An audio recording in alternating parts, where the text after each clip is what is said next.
Hi there, this is the Bubblegum Princess, Alexia Nicole, and you're listening to Wrestling with Entertainment. Hi, this is Billy Starks, and you're listening to Wrestling with Entertainment. Hey everybody, this is the King of Chaos, Logan Black, and when I'm sitting around with earbuds in my ears, you know I've got one thing going on in there. That's right, Wrestling with Entertainment. Check it out. Hello, and welcome to the show with Wrestling with Entertainment, bringing you the latest exclusive breaking news, previewing and reviewing the latest shows from WWE, AEW, New Japan, and everything in between every Saturday, and interviewing all your favorite wrestlers every Wednesday on YouTube and Castbox, sponsored by Rogue Energy and Player One Coffee. I am, of course, your host, James Shea, alongside the fashionably late Kaliko Yachts, who will be here later on, but who is on time, Scooter Dust. According to recent polling, I am still Scooter Dust. And it is a great day for wrestling, because we are wrestling with the King of New York, the King of Chaos, Logan Black. What is going on, friends? How are y'all doing? We're doing good. How about yourself, Logan? I'm currently freezing in my basement for some reason because I'm too lazy to get up and turn the heat on. But other than that, I'm hoping all this chat is going to warm me up a little bit. And it's definitely going to get hot in here. Can you tell us what you got coming up next, where we can find you on social media, all that good stuff? Oh, man. Well, let's see. See, this is the thing about getting hit in the head on a weekly basis is that you don't remember anything unless your calendar is right in front of you. But I know I've got some awesome stuff going on in December. It's all over the place doing all types of fun stuff. Again, the memory is not the best, but I always hype my shows up. I always hype appearances on my social media. So if you follow me on my social media, you will know exactly where to find me and exactly where you can come to my merch table and come hang out because I'm always looking forward to chatting up fans at shows. All right, and you also have a podcast of your own as well. Oh, I do. That is correct. The Year One Wrestling Podcast. I have wrestlers on there. We chat up what it was breaking into the business, essentially their first year in professional wrestling. Really good resource for other wrestlers, but also for fans to get the insight into everything that we go through in the early stages. So yeah, Year One Podcast, literally anywhere that you can get podcasts. Right, That definitely sounds like an experience that I would love to be a part of in the future. Definitely getting. Oh man, that's incredible. And of course, all of those links will be in the description of the video below, both on YouTube and Castbox, merchandise, social media, the Year One Podcast, and everything else. And I appreciate that, guys. oh, absolutely. Now jumping into things, you wrestle for H2O and the Sean Henderson promotion. Can you tell us about your relationship with those companies? Oh man, so I met Sean when he was first kind of breaking in. I was doing a taping for Dropkick Depression in the H2O building, and I was booked against Sean, and Sean was, young and kind of nervous, but Sean is awesome, like a really great dude. So whenever he runs something and I hit him up, like, hey, I've got that date open. He's always got a spot for me. I've had a lot of fun on those shows. And Sean is great people. And then H2O, I mean, that's, Matt Tremont is a legend. So being able to work for him is always really awesome for me.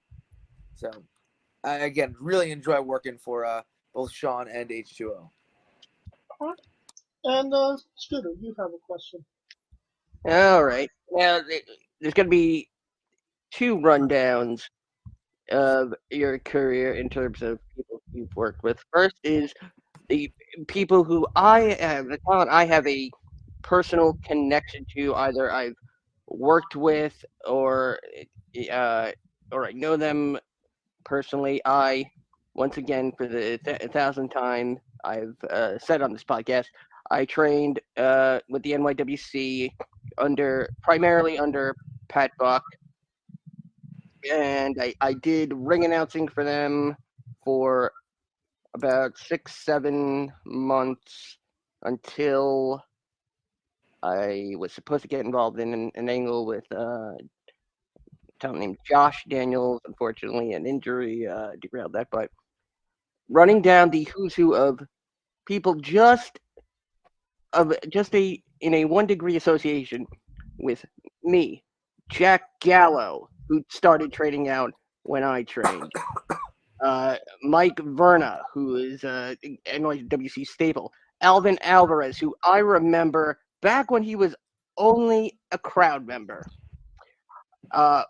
Pinky Sanchez, who I've given many rides home. That sounds about right. uh,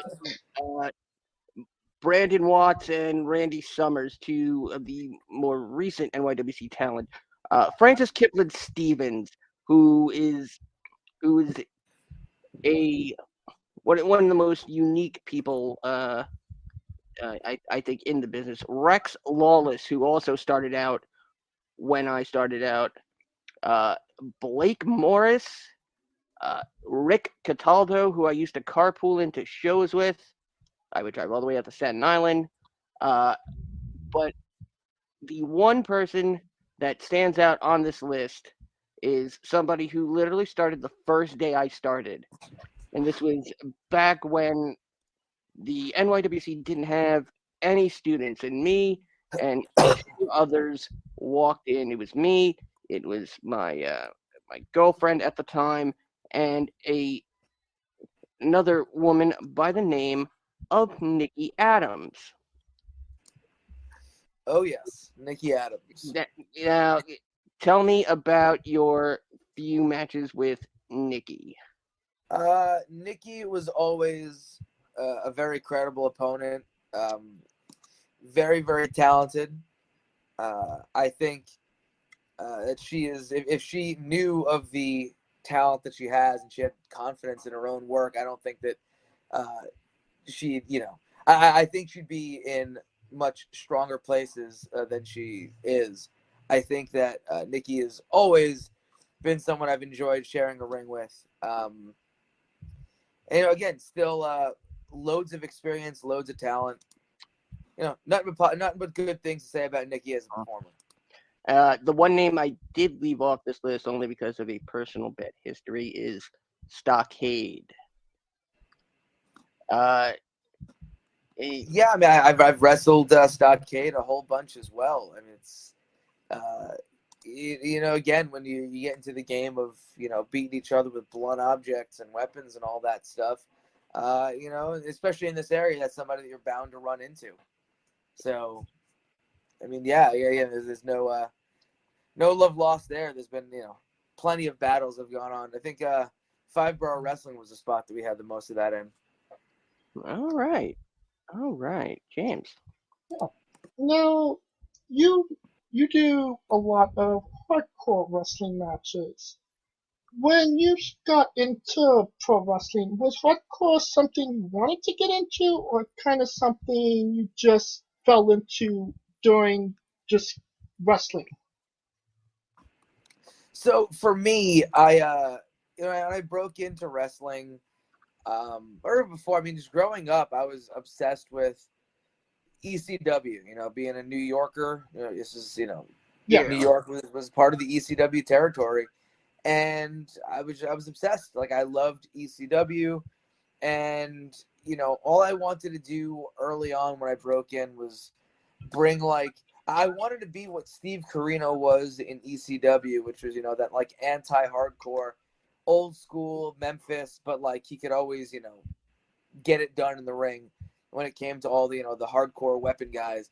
And then after a while, I kind of just embraced my love of hardcore, my love of deathmatch wrestling, and I was like, yeah, I love doing this. Why am I trying to hold this back? And then it's kind of what's led us to where we are now. All the stuff that I enjoyed watching as I was like getting my formative years in wrestling, like just before I broke in and then when I broke in, was all deathmatch stuff, was all like Japanese strong style. So I think it's kind of just influenced where I am right now. Once I became comfortable with who I was as a wrestler, it's like, all right, let's jump in with it. Let's make this work. And follow-up question. Is there something you won't do in a death match, or something you did do but said never again? Fire. I watched a friend's house burn down when I was in my teens. So to me, fire is too it's too unpredictable. You can't necessarily figure out exactly what fire is going to go, what it's going to do. So I will not personally ever use fire in my matches. Other than that, pretty much anything is game unless I'm put in a position where I did something like ridiculous and crazy and just there's no way that's happening. But that has not been brought to me ever. So I'm not necessarily, it's not necessarily on my list. Okay, follow-up question. What happened at this house that it caught on fire? Oh, I have no idea. I just know that it was around the corner from where I lived. I had a friend that was living there. It was an apartment, and I just watched the apartment building just be up in flames and along Emmons Avenue in Sheepshead Bay. Ooh. Okay. Was it mafia related? Was it? No. I can't imagine it. I think it was just somebody probably. It was an apartment fire, so I don't think anyone's looking to tear down something like that. All right. Now let's run down the second who's who, because your career in terms of competing and teaming with is a literal who's who. The Gulak brothers, Joe Gacy, Colt Cabana, X-Pac, Val Venus, Big O, and I'm sorry I have to put air quotes around Big O. Little Guido, Tony Mamaluke, Tommy Dreamer, and of course Jinder Mahal, Drew McIntyre. Any ambition to wrestle Heath and complete the 3MB trifecta? I mean, I'd certainly be down for it. That's unfortunately not up to me, but I'd be more than down for that. Again, you're reading through what would be my resume and sending out to promoters, so I appreciate that. There's a lot of people. I've been in the ring with a lot of people, on all levels, and I've enjoyed every second of it. I'm one of those people who always views wrestling in a very, very positive way. But it's always something really fun when you're in there with somebody who, has seriously worked on such a super high level that you really get to learn something from them. Okay, and I have two follow-up questions. I left two names off this list. The first is Balls Mahoney. You had the pleasure of wrestling against Balls Mahoney in the later stages of his life, and you literally had one of the last 15 matches of his Oh, really? I didn't even realize that. career. Can you tell us a little a fun little Balls Mahoney story, if possible? Man, I don't know if I necessarily have a fun Balls Mahoney story. I do know that having shared locker rooms with him a number of times, he was always just fun. He was there and he looked like he was enjoying the moment, and he never came across as one of those old bitter vets who just what am I doing here? Why am I here? Because you come across those. Balls was always super chill and super fun and always making jokes and seemed like he genuinely wanted to help people out. So all the respect to him for that. Rest in power, Balls Mahoney. Okay, and That's awesome. I just wanted to say that. That absolutely is. The third name, which I think is the most unusual note on this resume, but perhaps iconic in its own right, the Brooklyn Brawler. Perhaps the world's most infamous jobber this side of Barry Horowitz. Enhancement The talent. most infamous jobber who refused to job to me. Yep, that's the Brooklyn Brawler. What now? I said he was the world's most famous jobber, 100%. There's no doubt on that. Yeah. Who refused to job to me. Wow. Well, that actually answers my question. competing at WOW Brooklyn Beatdown 4. I was about to say, how did that come about? Did you volunteer for that match? Did he ask for you? No. So I mean, it just something the promoter put together. I think the promoter was expecting more out of that match than what Brawler was open and willing to give. Which, I mean, when you break it down, it's a guy in the twilight of his career, not necessarily looking to wrestle. He just kind of, at that point, I think Brawler was only looking to do real, like what do you call it? Like, autograph signings and stuff like that. But he was booked to wrestle, and he showed up, and he was not interested because it was in Brooklyn. He was not interested in losing in Brooklyn. Flat out said, I told the promoter that I won't lose in Brooklyn, which is always funny to me because it's like, well, what are we doing here? This is somebody decides who's going to win. So, like, really, do you have the stones to sit there and say, like, oh, I'm not going to lose? It's like, well, I don't know. Like, it seems kind of weird to me, especially somebody who made their career staring up at the lights. You gain nothing beating me in front of 110 fans. I probably would gain something beating you, but honestly, no, because the match was not a good one. Now, Did he miss a spot in that match as well? I'm sorry, one more time? Did he miss a spot in that match? I mean, he did. He called one spot of his own and blew that. But whatever. Like, it's everyone's a pro, and like it happens. Like, it's not. I place no judgment on a guy who made his bones wrestling his entire career, and like literally, the dude is main evented at Madison Square Garden on house shows. So like, he's certainly at a higher level than me. So this is not like a criticism of just like, oh, this guy blew. Who cares if anyone blows spots? It's it's wrestling. That doesn't matter. It's just like, I don't know. It's whenever you're in there with somebody who seems like they don't want to be there, it's always a weird feeling. And it's like, well, I got to be back here next month, man. You don't. So, Right. if you don't want to be here, don't take the money. I don't know. Because just my take on the thing. I mean, some for who don't know the story behind it. Some might say it's both a blessing and a curse. Like, oh, I lost to the Brooklyn Brawler, someone who only has 2 victories in his entire career. I mean, the guy beat Triple H. But then it's the same at the same time. It's like, you lost to the Brooklyn Brawler. Oh, I mean, honestly, I've never cared about wins and losses. I think that, it's kind of ridiculous in what we do if you sit there getting caught up on wins and losses, especially if you're good enough to remain somebody who is in demand and making money while losing.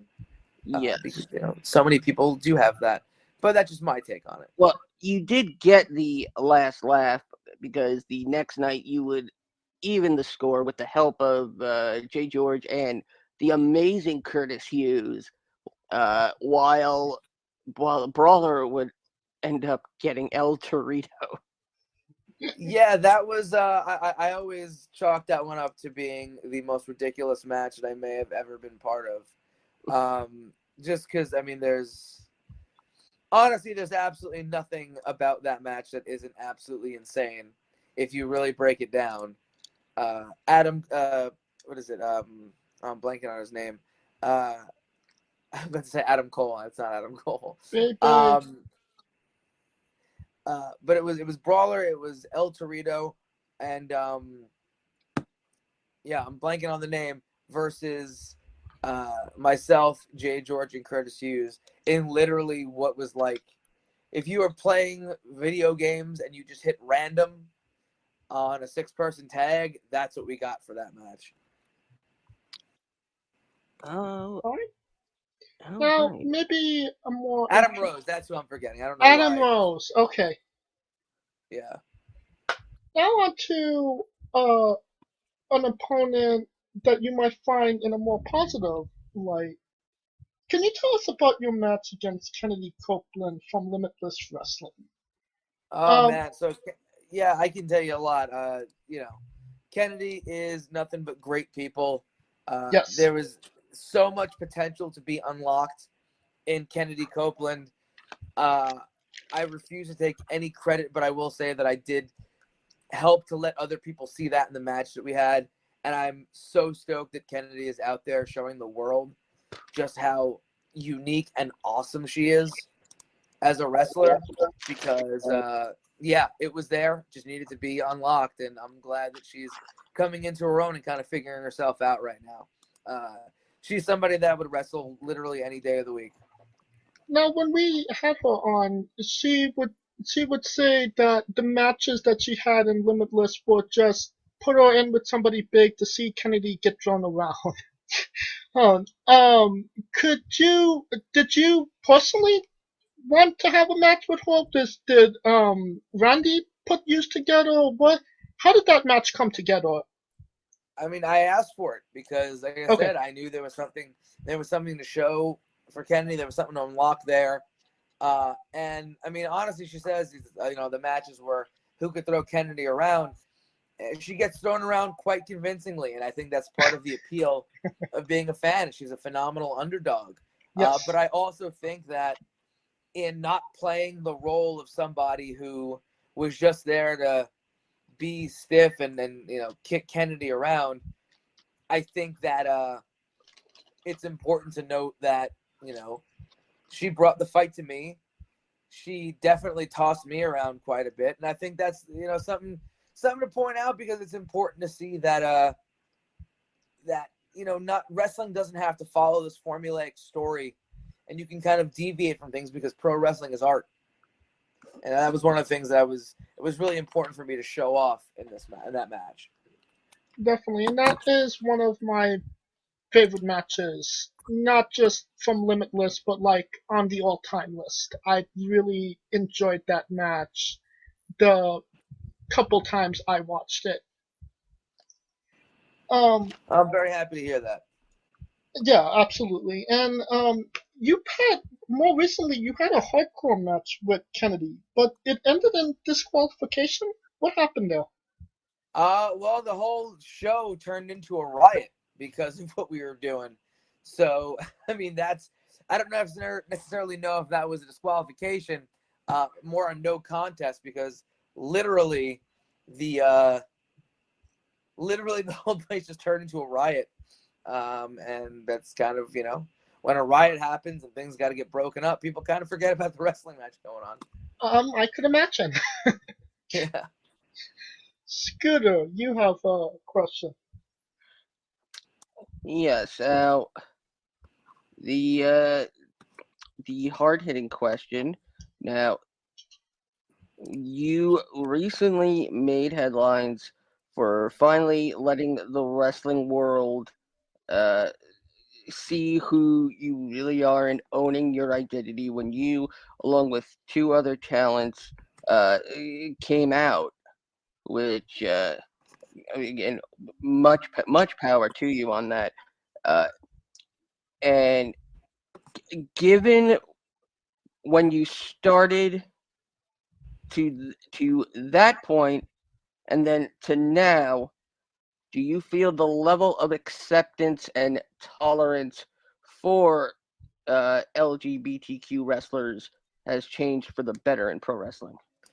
Well, I think that I certainly was showered with nothing but love and support, which is, it's an important thing that you get that out of, all the communities in general that you're part of. I think, pro wrestling has always been, at least from within the industry, those within the industry, has been fairly progressive and has been kind of accepting of lots of different people, whereas the fan base might, still be catching up to that kind of thing.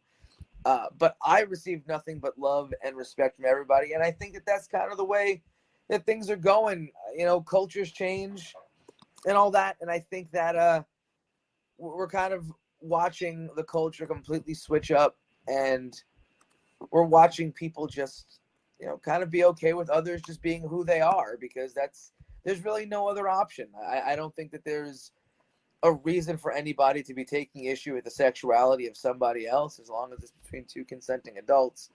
And wrestling's an individual business. You make your money off of yourself and your own brand. So like, what does it matter what somebody else does behind closed doors? So that's I think that kind of explains why people have always been chill about it, or at least have been chill about it to so many people that I know who have also come out in the same way. That is absolutely incredible, and we are 100% supportive of the LGBTQIA plus community here. And I'm going to ask a quick follow-up question, given Sure. that you and I are both New Yorkers, and I have marched in a couple of pride parades in fishnets and high heels as part of the New York City Rocky Horror Picture Show cast off Nice. Broadway. Have you been to a midnight screening of it within New York City at all? I have. I believe it's not quite mid. I don't. I'm Chelsea. They keep Chelsea. changing up. Chelsea. Yeah, that's where it was. That was They keep changing up these neighborhoods to try and sell it to dumb Midwesterners. Yeah. But that was the part of the cast I was part of. When did you go? oh, dude, this was so many years ago. This was at least. I was in my early 20s, so this is over a decade ago. Was it between 2005 and 2008? Possibly. I'd like to say so. Then there's a good chance you saw me.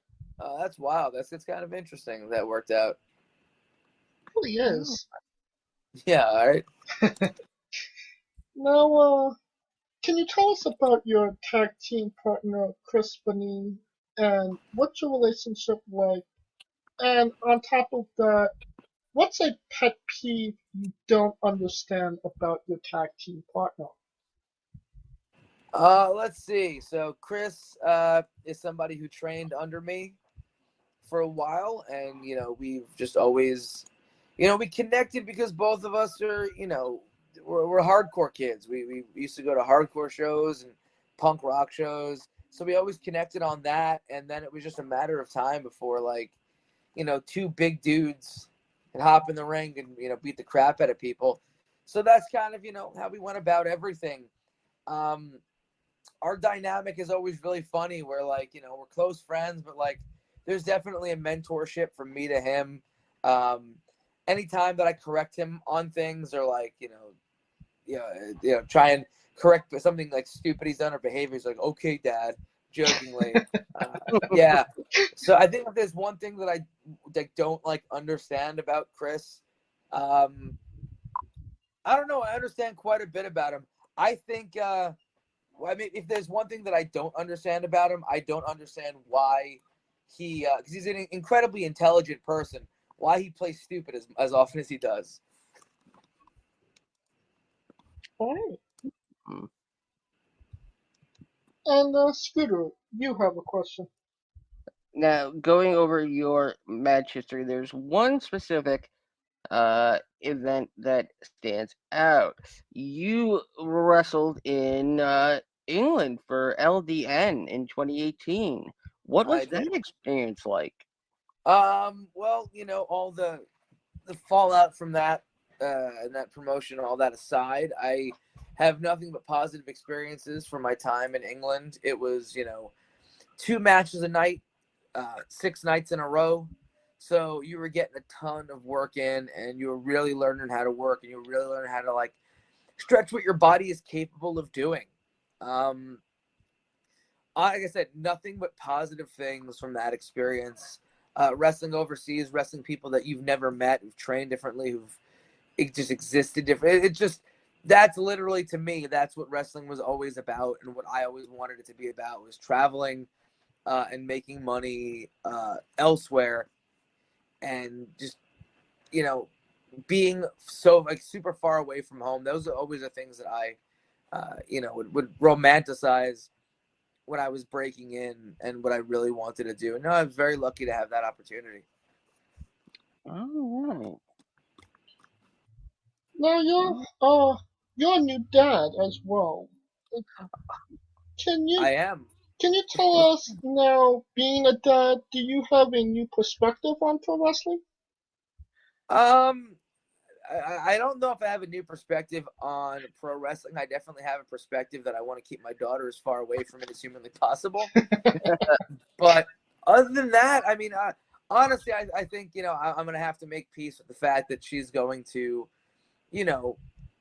at least early on, she's going to think what I do is really cool. And then eventually she's going to hate everything that I do. It's just, that's how it is for all kids. But at least while she is, interested in what I do, just kind of, giving her a healthy relationship with, something that I do that honestly is quite unhealthy. But I think that's an important thing. I think if you come into this industry or this business in a different way than I came into it, you can kind of come in a much healthier way, in a much more productive way than just, letting it eat away at you forever. Right, and you did come into the wrestling business, and maybe from the perspective of the Wild Wild West days rather than where we are today in pro wrestling.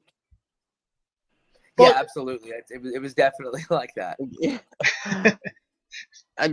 As a parent myself, I have a 22-year-old stepdaughter, and it will be a cold day in hell before I let her near a pro wrestling event. I'll tell you that.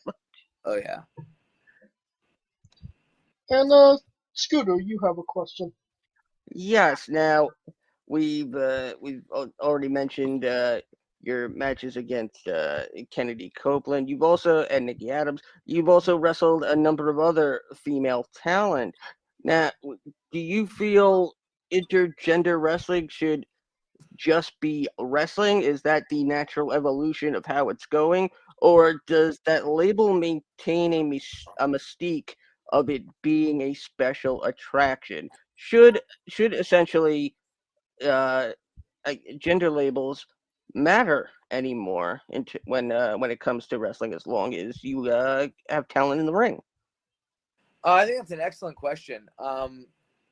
I personally feel that intergender wrestling should just kind of be wrestling. It's what we do is sell fantasy. We're not. I think anybody with the internet, which is literally every person with a phone, which is all of us. Everyone knows, the tricks, and it'll take 5 minutes to Google search exactly how we do all of these tricks. I think the art has changed from, let's make people believe it's real. And it's like, did people ever really believe it's real? I speak to my father, who was going to wrestling shows in the 60s, and he flat out says, he goes, everyone knew it was fake. You just never said it was.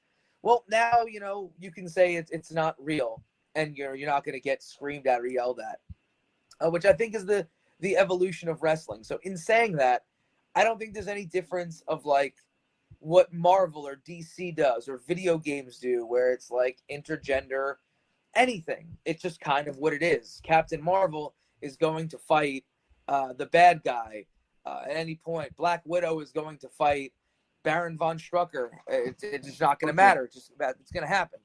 So I think we just have to accept it as an inevitability in the way that things go. And also, like, everybody gets better from it. I think that in-ring performances, all of us get better, not just sticking with like one body type or one gender or all those type of things. But still, with that said, I do think you make an excellent point about like the mystique of intergender wrestling. It is a selling point. You can see it on YouTube numbers. Intergender wrestling is immediately a selling point. So do we want to make it not a selling point and just kind of, in the name of equality? Sure. I think that's the evolution of it. But I think, we could ride that wave for now, where intergender wrestling kind of still has this appeal to it that's, just a bit off the mainstream. Mm-hmm. All right. Just to add to that, I love the Marvel analogy. Yes, Oh, yeah. Yes, we do. We are. That's definitely appreciated. All right, now on to something interesting. Can you tell us about El Muskie, and will he ever make a return to pro wrestling? Well, El Muskie has made a return on some of the T2T Wrestling Academy student showcases.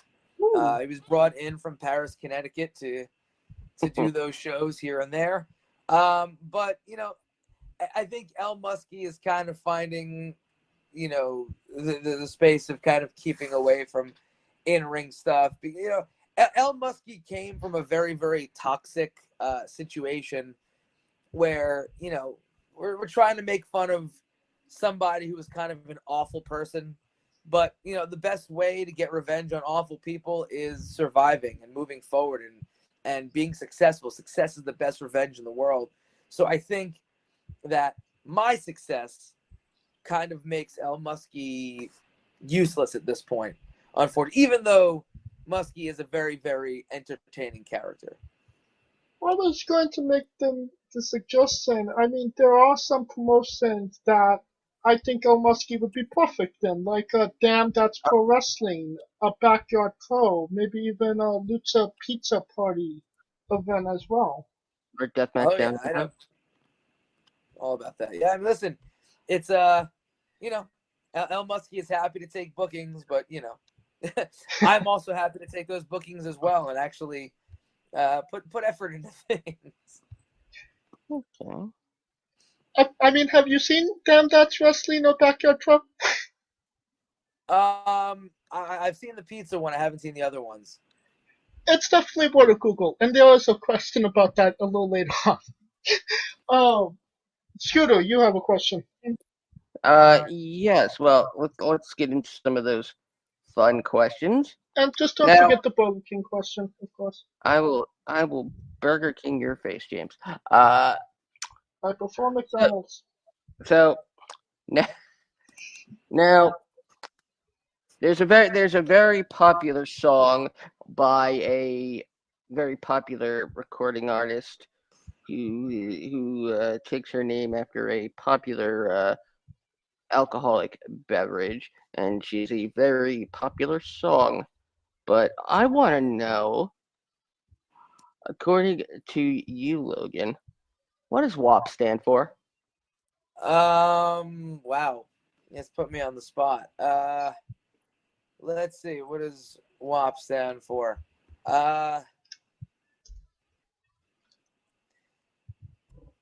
And You know to give you to hone in a little more on this, I saw this on your Instagram.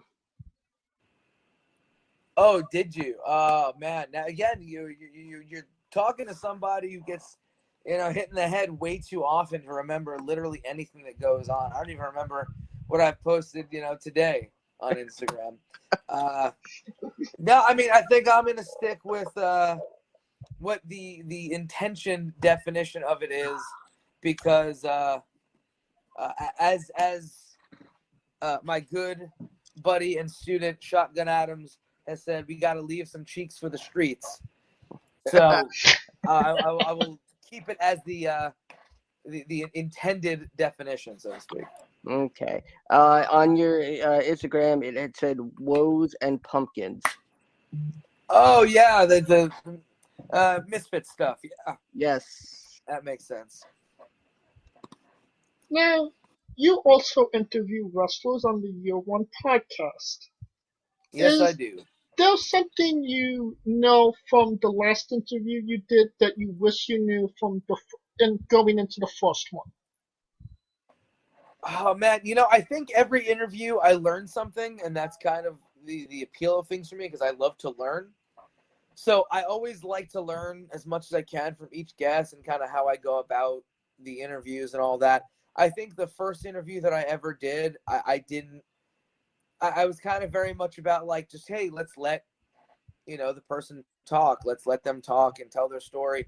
And I've learned over time, like, there's definitely room to bounce ideas off people, to try and get them talking about things, especially on the interviews where it's harder to get a lot of talking out of the guests because they're, just quiet in general. Right. But I think, like I said, I think everything is a learning experience for me. So every interview is stuff that, I'm learning that, I did not have as a tool for the first one. Right. And is there somebody that you haven't interviewed, but for whatever reason haven't yet? And who is your crazy fantasy interview as well? What was the second question you had there? Who was the crazy what? Crazy fantasy interview. Like, who is like your all-time Okay. meta? So someone I haven't interviewed yet. So I've been bugging my buddy MV Young for ages at this point. He's always got something to do, but I definitely want him in on that interview because he's definitely got an interesting breaking in story for us. And then in terms of like a fantasy interview for me would be probably someone like a Ricky Morton, just like one of those old school guys who came in at a time when there wasn't wrestling schools. So it's like, oh, you show up, you get beat up by whoever's there, whoever's like there to set up the ring for like a month, and then eventually they're like, oh, okay, you're you're interested in doing this. Okay, let me show you some stuff. All right. And Scooter, you have a question. Yes. Can you please briefly summarize explaining pro wrestling to my wife? Oh, so that was a thing that I was doing in the midst of quarantine, where when I met my partner, she wasn't a wrestling fan. She's become a wrestling fan since we've been together, which, almost a decade now. But trying to explain a lot of this nonsense pro wrestling stuff to people who didn't grow up with, Doink the Clown or the Berserker. They watch this stuff and they're like, what is this nonsense? And they're not wrong because it is nonsense. But I think that's an important thing to note is trying to explain, hey, this is what this is. What does a normal person think when it comes to I don't know, any of these ridiculous El Gigante or Nails?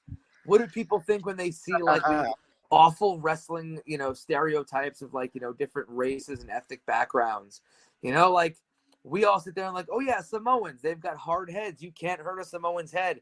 And then you put that out there to normal people and they're like, yeah, that's kind of problematic and terrible. So putting that out there, just here is this information and seeing how normal people react. That's always been fun for me.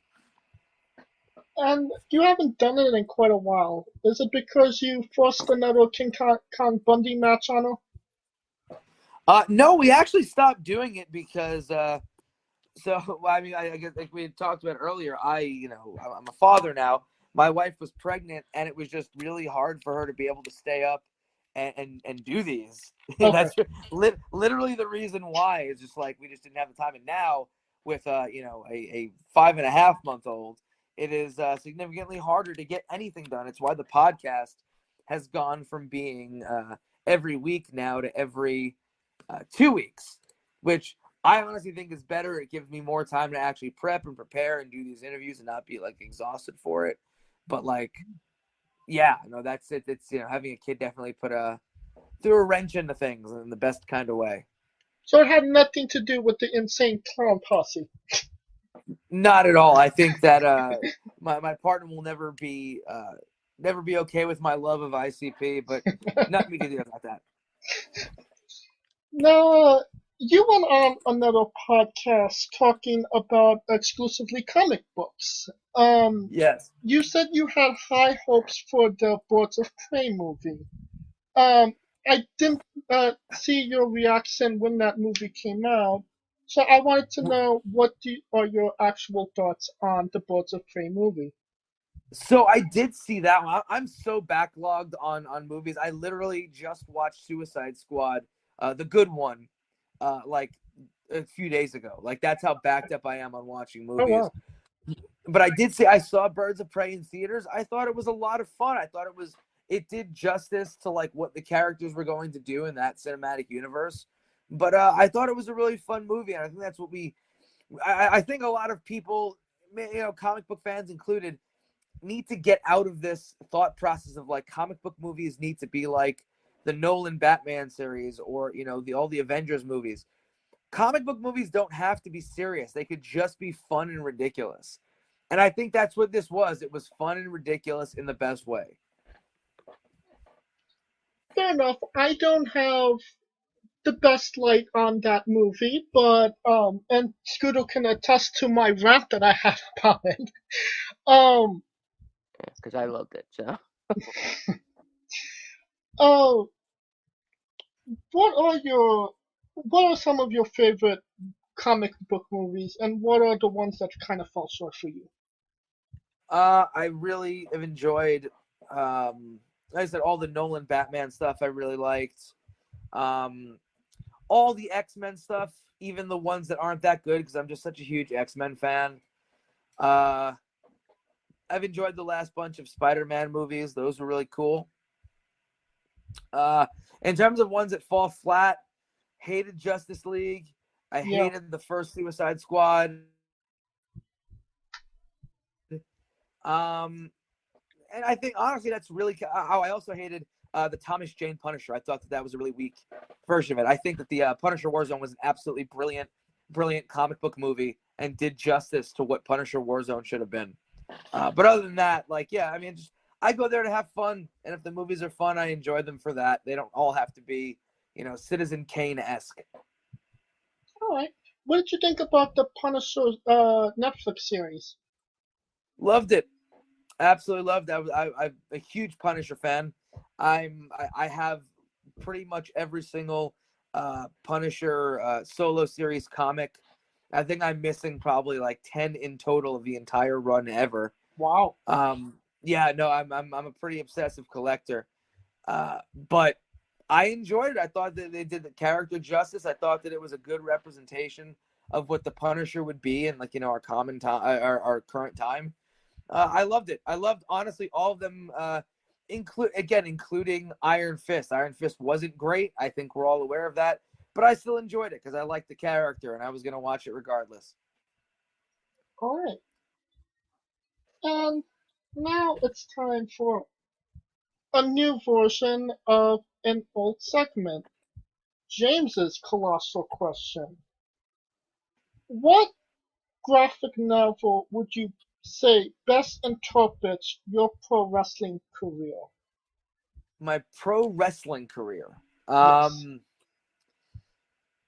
I mean, I think career, spans quite some time, so it's hard to mention that. I just finished reading this graphic novel called Nottingham, which is like a realistic take on, or a semi-realistic take, because it's all, fantasy, on the Robin Hood story, where it's very much like Robin Hood and his merry men are, trying to disrupt the nobility of England and Nottinghamshire, which I think, if we're talking about something that kind of resonates with me and who I am right now and the gimmick I'm doing right now, that's very much it. Like, I'm very much about disrupting the order of everything and genuinely messing a whole bunch of stuff up in such a way that we change the structure of pro wrestling. So that definitely, I think, sticks with me as something that is representative, and I couldn't recommend that book enough to anybody else. In terms of, I think, career move, oh man, honestly, I think probably some of the Tom King Batman stuff, just because there's so many layers to the character who kind of, is flawed like everybody else and makes a lot of poor decisions early on, but is Batman flat out says to Robin and Red Robin throughout the series, I get it, but I'm trying to do better. And I think that's if there's anything that kind of represents me from day one up until now, it's like, hey, I'm just trying to do better. That's fantastic. Those great answers. Now, onto a controversial subject. Pineapple on pizza. What's your stance? Love pineapple on pizza. All right. Simply put, I love pineapple on pizza. Are you willing to fight somebody that disagrees with that? I think opinion? anybody that's willing to throw hands over pineapple on pizza has much bigger issues than pineapple on pizza. What's your spirit Pokemon? My spirit Pokemon? Oh, Snorlax. Oh, that's a good one. Yeah. Not actually the first time we've had that answer as well. Yep. Big and I just want to lay there and be left alone. Now, the weirdest thing you'll ever be asked on a pro wrestling podcast. Until 10 podcasts from now. Would you ever consider wrestling a Rock? Not Dwayne Johnson, Twitter, Not the country. an actual Rock. Well, I have used a rock to quote unquote break a wrestler's back in a cinematic match. So I guess the only logical next feud would be me versus a rock. So yeah, let's do it. The money's right. I'll wrestle anything, anybody, any object. Just for context, there's this wrestler named Psycho Mike, and he wrestled an actual Rock for over 15 minutes in what was dubbed a Tungsten Man match, an Iron Man match that lasted for approximately 2 weeks. Oh boy. Yes, and he did not win it either. Oh, I mean that sounds personal between Psycho Mike and The Rock. Yeah, it is. It's still, that rivalry is still going on today. And of course, on the show, we love Tracy Smothers. In honor of Tracy, do you know the acronym for Doug? Oh man, I did know this. Give me a minute. I'm gonna figure this out. I know that G is for jail because the thug can't spell. Yes. Yes. Oh man, I'm trying to remember this. We're gonna get there. Give me a second. Yeah, G. Here we go. So thug, T for terrible, H for hell, U is ugly, and G is for jail because the thug can't spell. Yes, that is correct.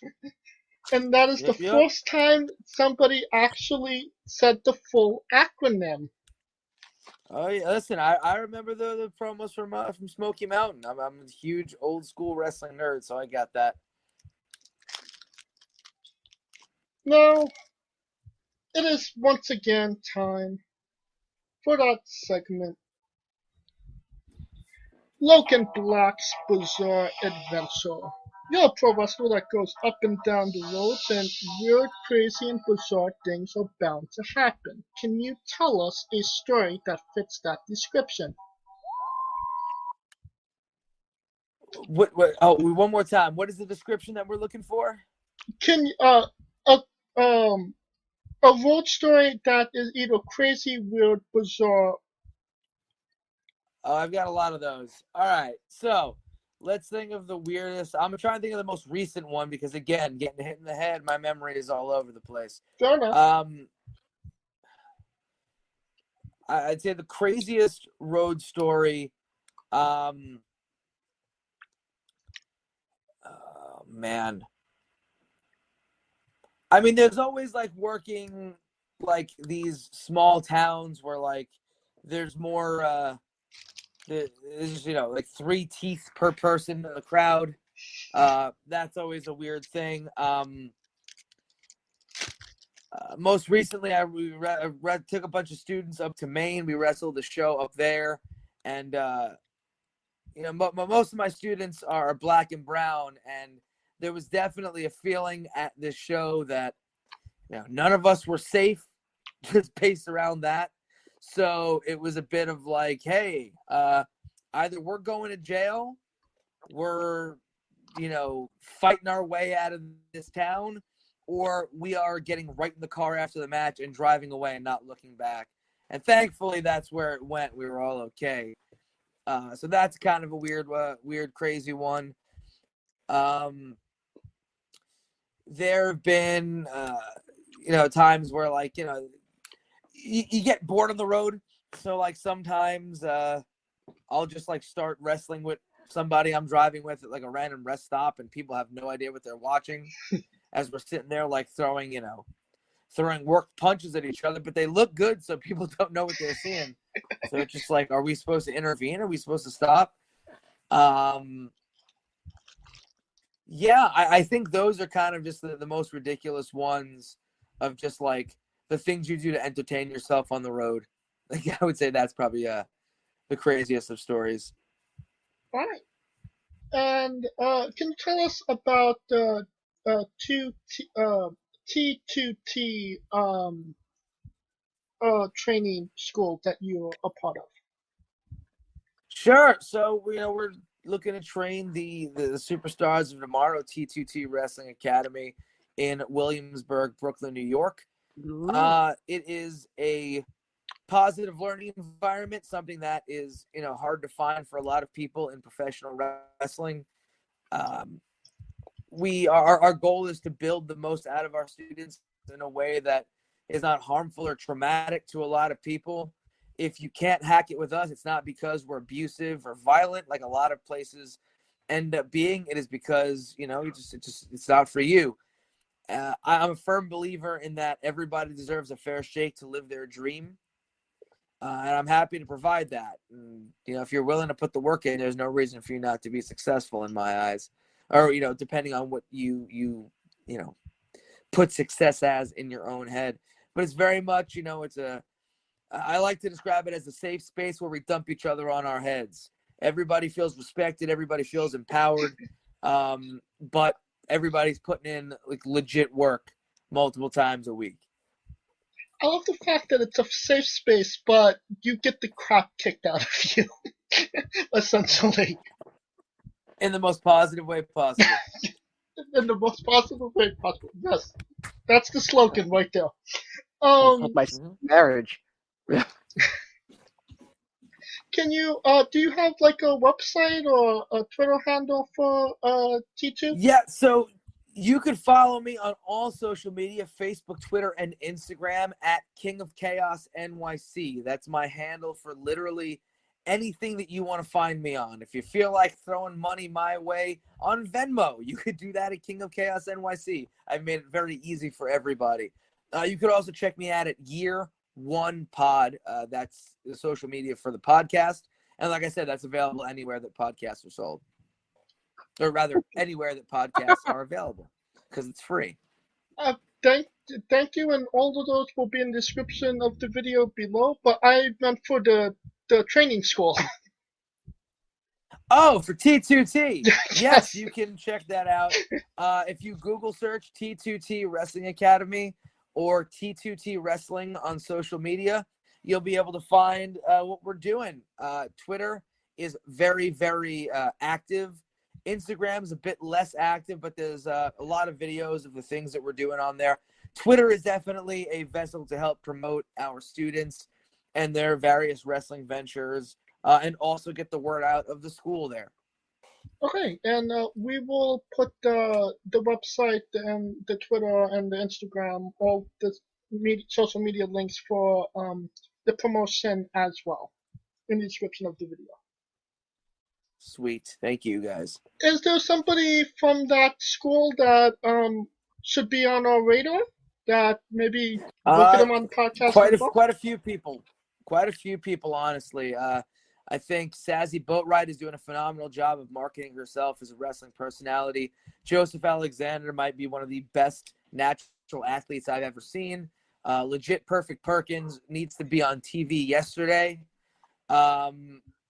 Who else in there? Indigo and the rest of the network with Angelo Carter and Princess Posh is I mean, so much star quality there.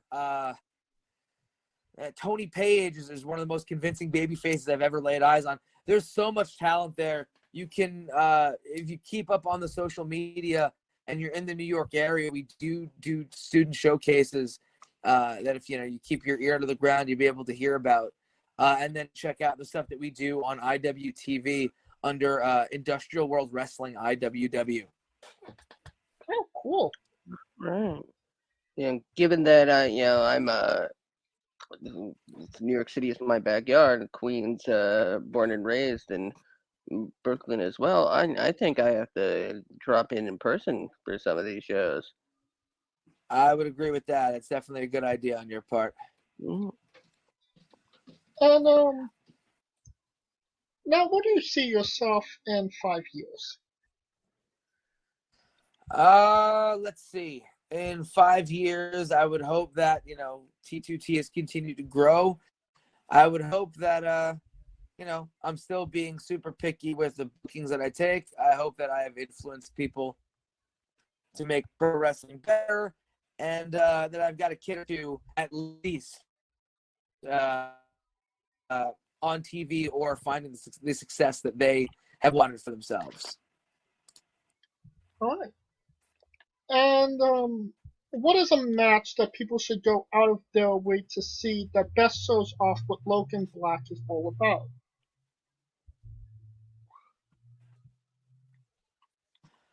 I think one of the more recent matches that I had at IWW versus Shotgun Adams. That's a really great one. Soon enough, we'll be uploading another one of myself versus Dark Sheik. That was another great one. And I'll always speak up the love that I've got for the match that I had with Kennedy Copeland. So any of those, I think, are the best representation of what you get with me. All right. And since we are nearing the conclusion of this interview, we are wrestling with the 8 questions of doom. No actual This no is our actual doom to be heard. This is our speed round, our bonus round, the round where we see who you really are. Are you ready, Logan? Let's get it. Excluding yourself, greatest wrestler of all time. Terry Funk. Forever. Worst wrestler of all time. Brooklyn Brawler. I love that answer. You're main eventing WrestleMania for the World Championship. Who is your opponent?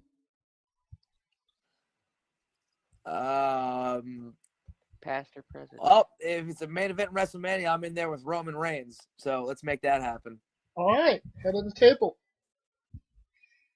If you could come out to anyone's entrance music, past or present, who would it be? Dusty Rhodes. Are we talking Common Man Boogie? Yep. All right. All right. I think it's the first time we've had that answer. The catchiest theme ever. Finish the sentence. Kayfabe is... Dead and unnecessary in 2021. All right. We would have also accepted is quite good on toast. Squash. Fruit or vegetable? I believe it's a vegetable. It is indeed a fruit. Yeah, there's probably a reason behind that. Same reason a tomato is considered a fruit as well. It's the exact same reason. Yeah. But it's okay. You are now in good graces with Coleco Yachts, a part of Squash Squad, and that means a hell of a lot more.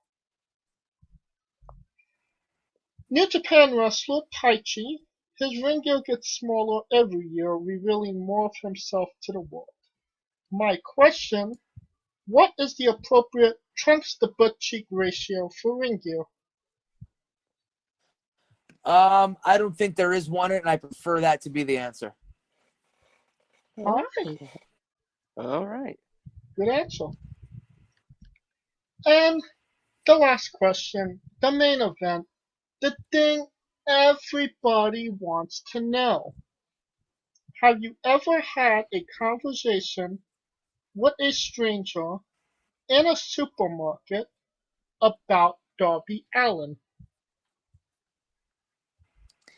Can't say that I have. And that is the correct answer. Thank you so much, Logan, for coming on and doing this with us. Yes. Thank you guys for having me. It was a lot of fun. And once again, where can we find all your social media, your merchandise, etc., etc.? So you can check my social media at King of Chaos NYC, literally anywhere that you're looking for social media. And then for merchandise, you've got my Pro Wrestling Tees link, prowrestlingtees.com/King of Chaos NYC. I've got only exclusive shirts up there. I never carry these at my merch table. But if you want the stuff that I do have at my merch table, you can go ahead to kingofchaosnyc.bigcartel.com, and that's my online merch table. I've got all my stuff on there. Right. And of course, all of those links will be in the description of the video below, both on YouTube and Castbox. You've been listening to him for over an hour. By a damn short. And of course, if you like what we're doing, please like, subscribe, comment, both on YouTube and Castbox. Join us next week on the show as we interview Amy Crimson. You can of course, this was sponsored by Rogue Energy and Player One Coffee. Use promo code WRESTLINGWITHE for 10% off your next purchase. You can also find us on social media as well, on Twitter and Instagram at WrestlingWithE for all the latest news. You can follow us individually as well. I am at JamesJ993. You can follow Kaliko at I am Kaliko. And where can they find Scooter Dust? Well, they can soon find me in the crowd of an IWW show. But if you want to find me on Twitter, it's at Scooter Dust. And of course, there's the remix. James and I bringing you the only alternate live streaming, alternate commentary podcast on the web today, celebrating 6 years. Survivor Series is coming our way as well. It's perhaps done. Yes, it already passed. We did it already. I didn't even know. And if you really want to stalk me, I'm flying out of JFK tomorrow, so you can come give me a send off.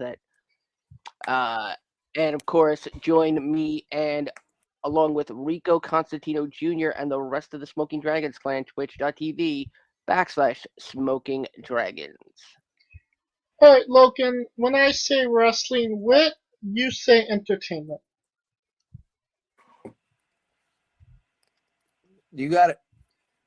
For our very special guest, Logan Black, Kaliko Yacht, Scooter Dust, I'm James J, and this has been Wrestling Wit Entertainment. Hey guys, this is Brutal Bob Evans from Hangs with Bob Seminars and TheWrestleLife.com, and you are listening to Wrestling with Entertainment, one of my favorite podcasts in the whole wide world. Hey folks, this is the Colossal Mike Law, and you are listening to Wrestling with Entertainment. Enjoy the show, support these guys. We appreciate it very much. We'll see you at ringside.